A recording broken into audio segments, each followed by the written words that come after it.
Egunon. Hasiera emango diogu ezoiko osoko bilkura honi. Natalia, mesedez. El primer punto del orden del día es la aprobación de la urgencia de la sesión. Bueno, primero hay que someter la aprobación de la urgencia de la sesión, ya que este primer pleno extraordinario, va a haber dos plenos extraordinarios, este primero con un solo punto en el orden del día y un segundo pleno extraordinario después que tiene varios puntos.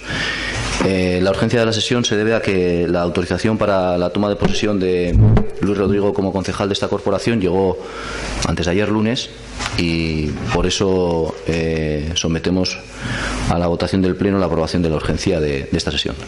Josu. Sí, de acuerdo con la urgencia y darle la bienvenida a quien llega. Gracias. ¿Adich? Vamos. Esther? Vale, es que ricasco.